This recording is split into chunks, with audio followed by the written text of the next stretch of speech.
Hello students, today we will discuss light chapter. Light is a form of energy which causes sensation of sight in our eyes. Light एक energy की form है जो हमारी eyes के अंदर sensation produce करती है site के लिए. साइट होता है देखने के लिए.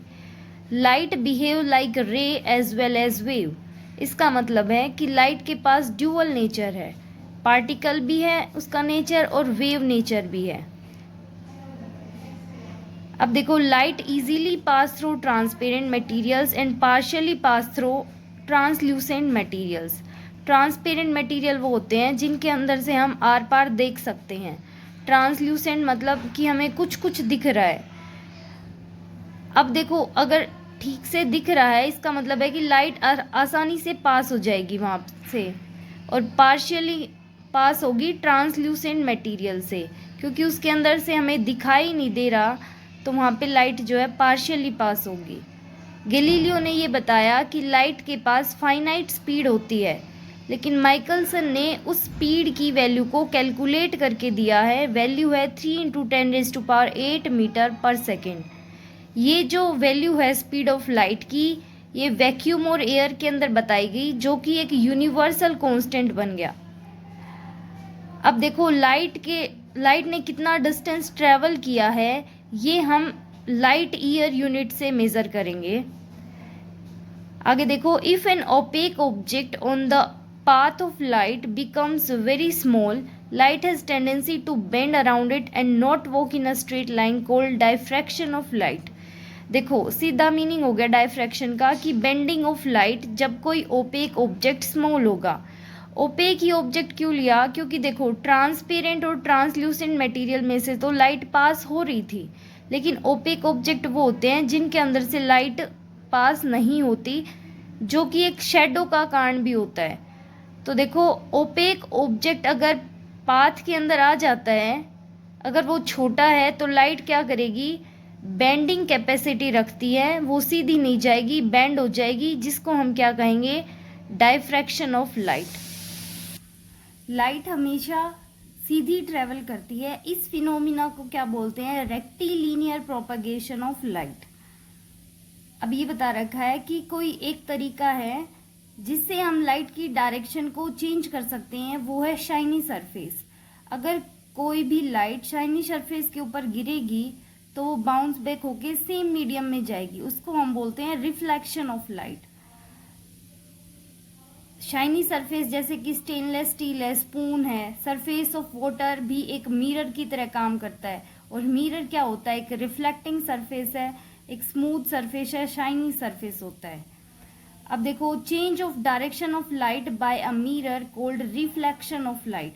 किसी भी मिरर के द्वारा डायरेक्शन चेंज होना लाइट की, उसको हम क्या कहेंगे? Reflection of light. अब हम यहाँ डिस्कस करेंगे मिरर के बारे में. Plane mirror. प्लेन मिरर में क्या होता है? जो हम नॉर्मली घर में यूज करते हैं उसकी को बोलते हैं प्लेन मिरर. देखो, यहाँ पे क्या होता है? इमेज जो है बिहाइंड द मिरर बनती है. हम उसको टच नहीं कर पाते क्योंकि वो स्क्रीन के ऊपर नहीं होती. इमेज जितने साइज की है उतने, मतलब ऑब्जेक्ट जितना साइज का है उतनी ही इमेज बनती है. तो इसको बोलते हैं हम erect, same size as the object. Lateral inversion का मतलब है, अगर हम राइट हैंड उठा रहे हैं तो वहाँ पे लेफ्ट दिखता है, और लेफ्ट उठा रहे हैं तो वहाँ पे राइट दिखता है. इसको बोलते हैं lateral inversion. Distance of the image from the mirror is same as that object distance. आपने देखा होगा मिरर के अंदर, अगर हम पास में जाते हैं तो इमेज पास आ जाती है, बैक में जाते हैं तो इमेज बैक में चली जाती है. इसका मतलब है कि दोनों का डिस्टेंस जो है मिरर से लेके इमेज का, मिरर से लेके ऑब्जेक्ट का डिस्टेंस सेम होगा. यहाँ पे इमेज जो है वर्चुअल बनेगी क्योंकि हम उसको टच नहीं कर पा रहे हैं, ना कि वो स्क्रीन पे बन रही है.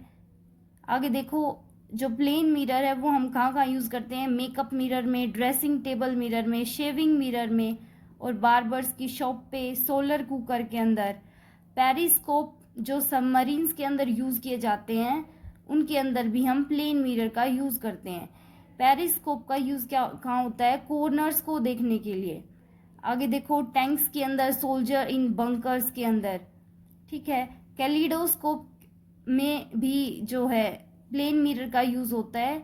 यहाँ पे पैटर्न फॉर्मिंग होती है कैलिडोस्कोप के अंदर, और कोई भी पैटर्न दोबारा रिपीट नहीं होता। ये जो कैलिडोस्कोप है उसकी प्रॉपर्टी होती है। अब हम डिस्कस करेंगे स्फेरिकल मिरर। स्फेरिकल मिरर के अंदर दो होते हैं, कनकेव मिरर और कन्वेक्स मिरर। कनकेव मिरर के अंदर क्या होता है, reflection of light takes place at the surface curved inwards. Concave का क्या मतलब हो गया कि कनकेव गुफा टाइप है, तो यहाँ पे रिफ्लेक्शन जो है लाइट का वो कर्व्ड इनवर्ड्स की तरफ से होगा, और कन्वेक्स के अंदर जो है reflection of light takes place curved outwards की तरफ से होगा। कनकेव मिरर क्या होता है, टोल और थिन इमेज बनाता है। लंबी और थिन क्या होता है, पतली इमेज दिखाएगा। और कन्वेक्स के अंदर क्या होगा, छोटी और मोटी दिखाएगा। कनकेव मिरर को कन्वर्जिंग मिरर भी बोलते हैं, और कन्वेक्स मिरर को डाइवर्जिंग मिरर बोलते हैं। कन्वर्जिंग का मतलब है कि बहुत सारी लाइट आ रही है और एक पॉइंट के ऊपर मर्ज हो रही है।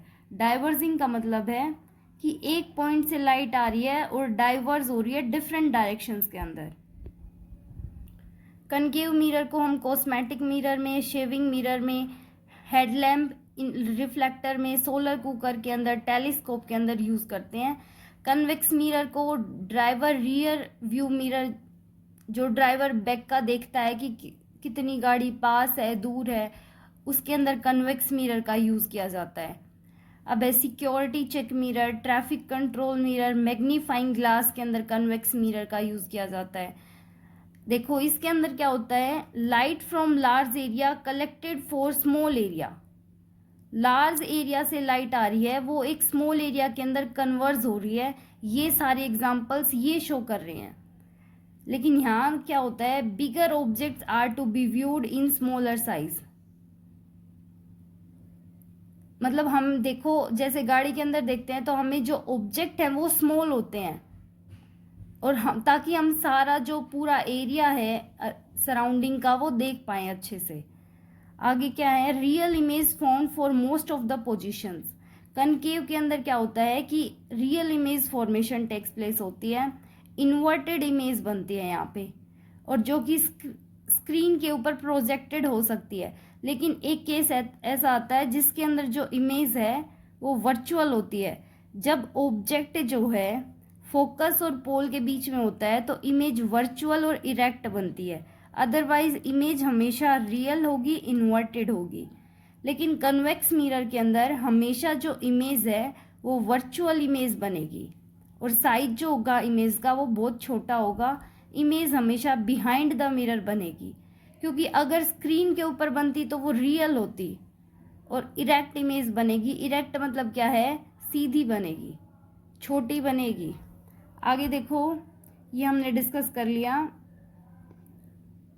मैग्नीफाइड इमेज जो है फॉर्म होगी किसके अंदर, जो ये है कनकेव मिरर है इसके अंदर। अब देखो डॉक्टर्स जो यूज़ करते हैं आईज, ईयर, नोज, थ्रोट को चेक करने के लिए, उसके अंदर कनकेव मिरर होता है। डेंटिस्ट के द्वारा जो है जो मिरर यूज़ किया जाता है, क्योंकि देखो उनको क्या होता है कि वो ज़्यादा लाइट देते हैं और वो कन्वर्ज करनी होती है एक पॉइंट के ऊपर, ताकि वो उस पॉइंट को फोकस कर पाएँ, उसको क्लैरिफाई कर पाएँ। देखो यहाँ पे मिरर दिखा रखा है कनकेव मिरर, और यहाँ पे क्या दिखा रखा है, कन्वेक्स मिरर। यहाँ पे क्या रखा है कि इनवर्ड के अंदर जो इनवर्ड के अंदर रिफ्लेक्शन टेक्स प्लेस हो रहा है, यहाँ पे आउटवर्ड के अंदर रिफ्लेक्शन टेक्स प्लेस हो रहा है। ये कन्वेक्स है और ये कनकेव मिरर है। अब देखो कुछ इम्पोर्टेंट पॉइंट्स हैं regarding mirror. Aperture of spherical mirror should be small. अगर हम फोकल लेंथ निकालते हैं किसी भी मिरर की तो उसके अंदर हमें अपर्चर जो है स्फेरिकल मिरर का वो छोटा लेना पड़ता है। अब देखो अपर्चर क्या होता है कि जिस एरिया के अंदर रिफ्लेक्शन टेक्स प्लेस हो रहा है, जहाँ से रिफ्लेक्शन टेक्स प्लेस हो रहा है उसको बोलते हैं हम अपर्चर। तो फोकल लेंथ का रिलेशन रेडियस के साथ क्या आएगा, focal length equals to radius divided by 2, half of radius. Concave mirror के लिए फोकल लेंथ नेगेटिव हो जाती है, कन्वेक्स मिरर के लिए फोकल लेंथ पॉजिटिव हो जाती है, क्योंकि हमने देखा था कि कनकेव मिरर के अंदर क्या है, ऐसे ले रखा है, तो इधर वाले केस पॉजिटिव होंगे, इधर वाले नेगेटिव, तो कनकेव के अंदर नेगेटिव हो जाएगा और कन्वेक्स के अंदर पॉजिटिव हो जाएगा। क्योंकि कन्वेक्स के अंदर क्या होता है, इधर से आएगी लाइट, रिफ्लेक्टिंग सरफेस आउटवर्ड है, इसलिए कन्वेक्स मिरर के अंदर क्या होगा, फोकल लेंथ पॉजिटिव आएगी। आगे देखो, रेडियस ऑफ कर्वेचर जो है नेगेटिव होगी कनकेव के लिए और पॉजिटिव होगी कन्वेक्स के लिए। अब फोकल लेंथ ही नेगेटिव है तो रेडियस ऑफ कर्वेचर तो आराम से नेगेटिव होगा, या फिर हम ये कह सकते हैं कि अगर रेडियस ऑफ कर्वेचर नेगेटिव है कनकेव के लिए तो फोकल लेंथ नेगेटिव होगी कनकेव मिरर के लिए। अब होता है मिरर फॉर्मूला, या फिर हम बोल सकते हैं mirror equation, 1/f = 1/u + 1/v। ये है ऑब्जेक्ट का डिस्टेंस, ये है इमेज का डिस्टेंस। अब मिरर यहाँ पे रखा है, यहाँ से ऑब्जेक्ट का डिस्टेंस, यहाँ से इमेज का डिस्टेंस, इसको बोलेंगे हम u और v। मिरर फॉर्मूले के लिए कुछ कंडीशन है, अपर्चर जो है मिरर का वो स्मॉल होना चाहिए, ऑब्जेक्ट जो है वो प्रिंसिपल एक्सिस के क्लोज में रखा होना चाहिए।